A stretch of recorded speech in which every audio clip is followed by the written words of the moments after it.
السلام علیکم ورحمت الله. محترم ورونو، د ګاډري د دروغو دویمه حصه چې دوی په دې کتابو کې څومره دروغ لیکي، څومره دجل لیکي، فریب ورکوي، د الله نه پکې یره نشته. د دا دویمه حصه تاسو وګورئ، دا څومره دروغجن او کاذب انسان دی. محترم ورونو، د ګاډري اولني دروغ دا دی چې صحابه باره کې لیکي چې د صحابه یوه ډله مجتهدین او بله ډله مقلدین. محترم ورونو، د مقلد په معنا منځان پوه کې مقلد هغه کس ته ویل کېږي چې هغه ړوند دي، نه ګس طرف پیژني نه ښی پیژني. هغه ساده اصطلاح کې خلک ورته قم عقل وایي. نبي علیه السلام صحابو ته دا نسبت کوي، دا وایي چې یوه ډله د هغوی وه.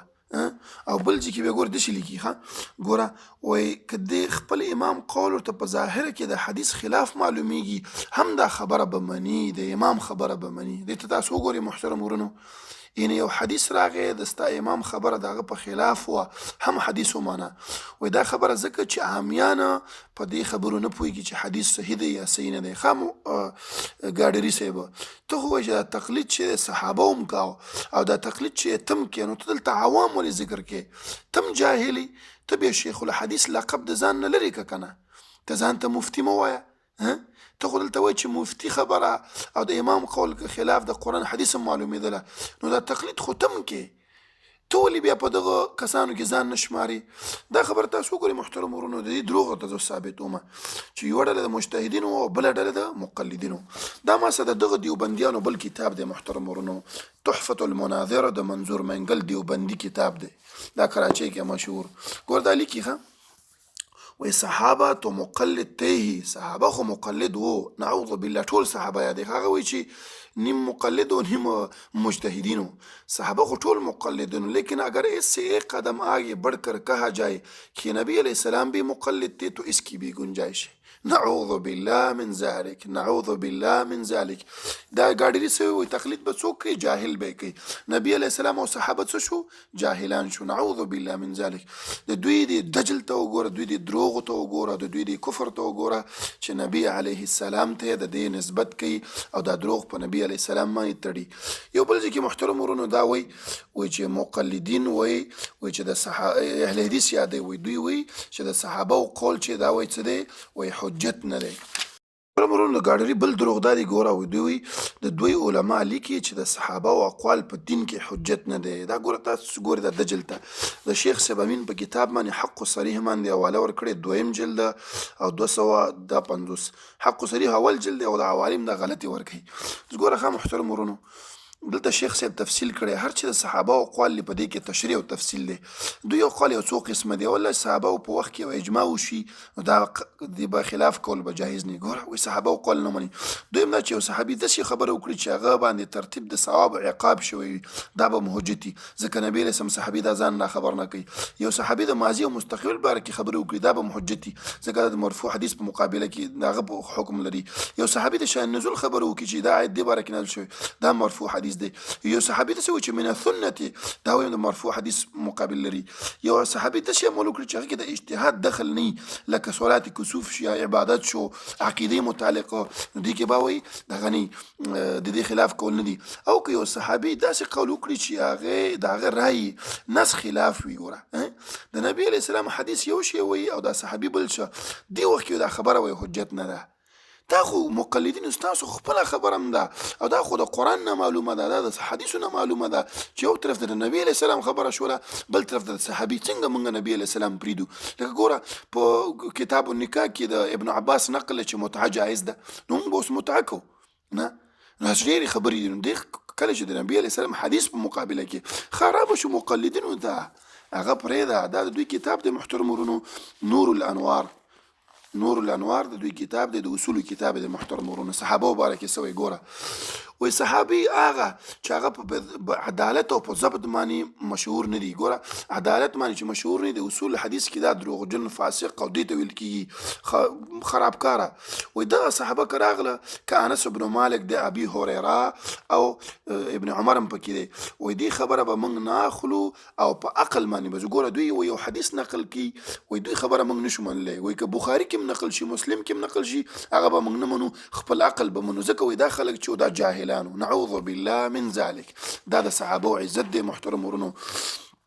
ګوره محترم ورونو یو صحابي دی هغه باره کې دوی لیکي چې مونږه مالک دغه صحابي نوم دلته لاندې ورسره نکل دی هغه وایي چې دغه صحابي په قول باندې مونږ خبر نشو اخیستلی وایي خو یو اعرابو په خپلو پوندو باندې به امتیازې کولې هغه یو حدیث نقل کړی دی دوی وایي معقل بن سنان دا بره ګوره نومیشته دی هغه یو حدیث نقل کړی دی دا اعرابي و دې خبره مونږ څنګه ومنو دوی خو په خپلو پوندو باندې امتیازې کولې یعنې دی د هغه جهالت طرف ته خبره کړې محترم ورونو چې دا یو جاهل و ناپوه محترم ورونو دوی د صحابه باره کې داسې نازیبه الفاظ استعمالي همداسې په فتاوا علمګیري کې لیکي محترم ورونو که چا صحابه ته کافر ویلی دی کې هېڅ خبره وی نشته ته صحابه ته کافر وی په هغه باندې هېڅ خبره نشته او زه چې وایم چې کله یو مرفوع حدیث هغه راشي نو بس خیر دی موږ به مرفوع حدیث پسې ځو همداسې د عیسی علیه السلام بېعزتي کړې ده محترم ورونو په در المختار کې لیکي وایي چې د عیسی علیه السلام او د موسی علیه السلام په دین کې که چېرته د ابو حنیفه په شان دي خلک وایي نو دا خلک به نه وایي ګمراه شوي د عیسی علیه السلام او د موسی علیه السلام دعوت ناقص و همداسې صحابو باره کې تلویح لیکي د اصولو کتاب دی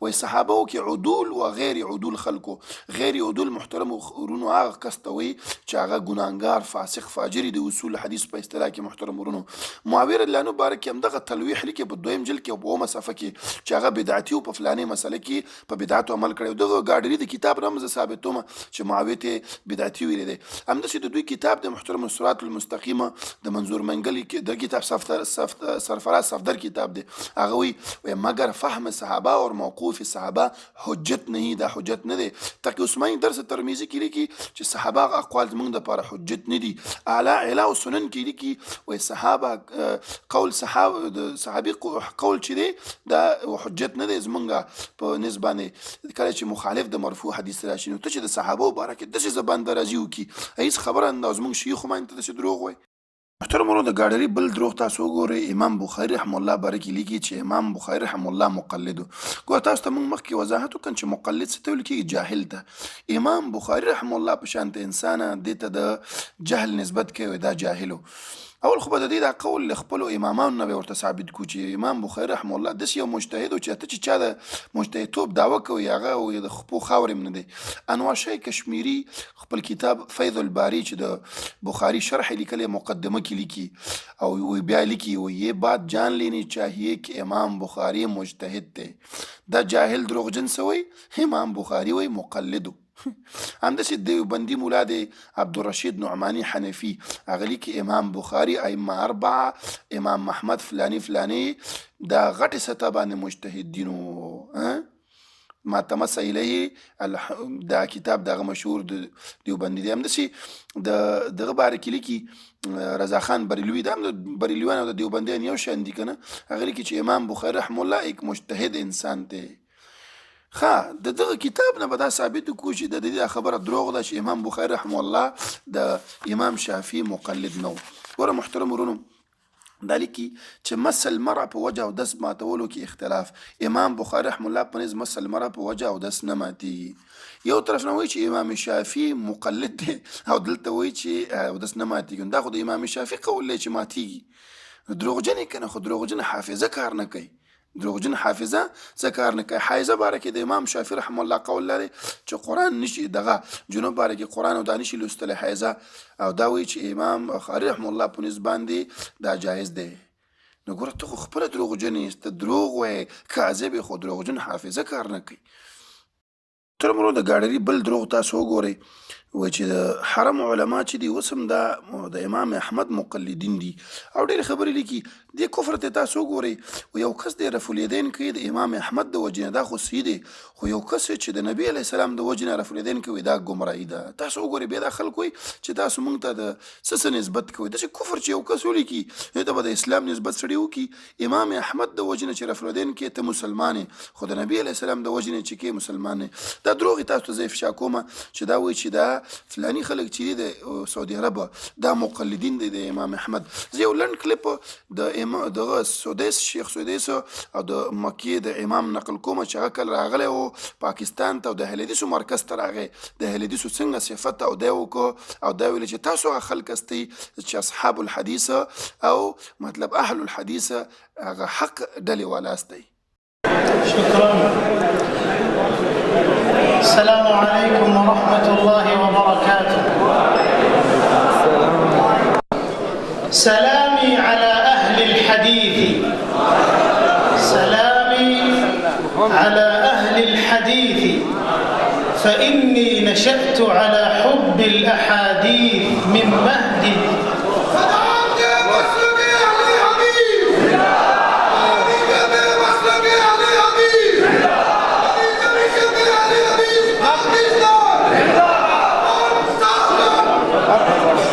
سلامي على أهل الحديث فإنني نشأت على حب الأحاديث من مهدي.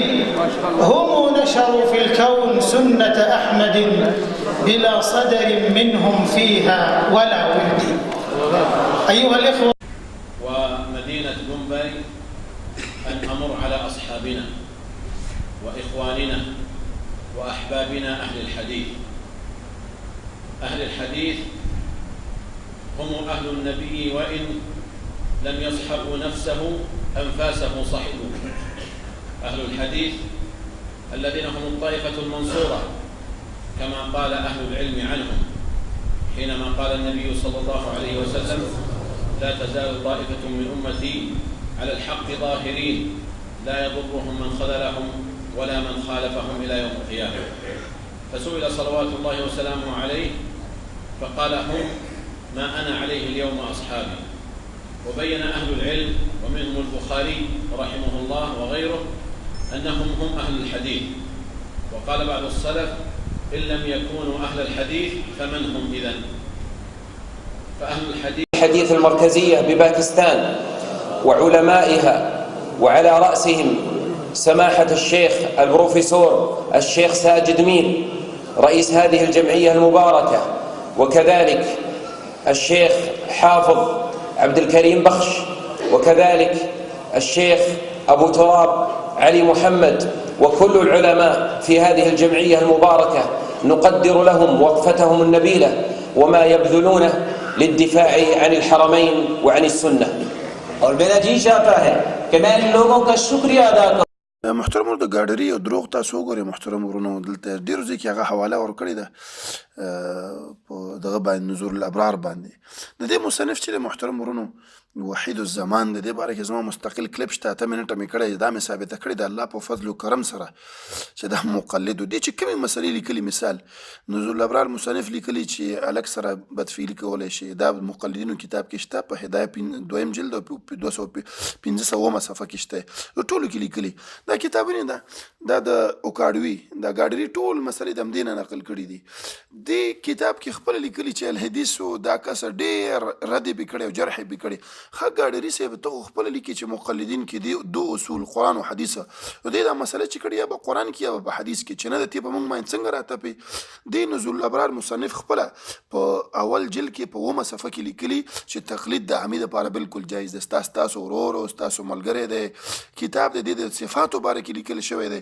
لکه تاسو وګورئ محترم ورونو، محمد یحیی صدیق دی، هغه وایي چې شبیر احمد عثماني دیوبندي متعلق لیکي چې هغه به د وحید الزمان ترجمه چې ډېره به یې خوښوله. فضل الباری شرح د صحیح البخاري د اول جلد او 23 صفحه کې. نو تاسو خو دوی د ترجمې خوښوئ، د دې چې کوم تاسو دفاعګانې کړي د مذهب هغه خوښوئ، نو دا خو اهل حدیث نه دی. اهل حدیث خو هغه چې په قرآن او حدیث عمل کوي، د هغه عمل له قرآن او حدیث خلاف نه. چې خلاف شو بس موږ یې په کنده کې غورځو. دا مسلې ټولې ستا په کتابو کې شته دی، ښځې سره بدفعلي کول او موقتین یا کاګانې کول، دا ټول ستاسو کتابو کې شته. نو دی بل دروغ شو چې وحید الزمان په چاره ته پلی دی په اهل حدیثو.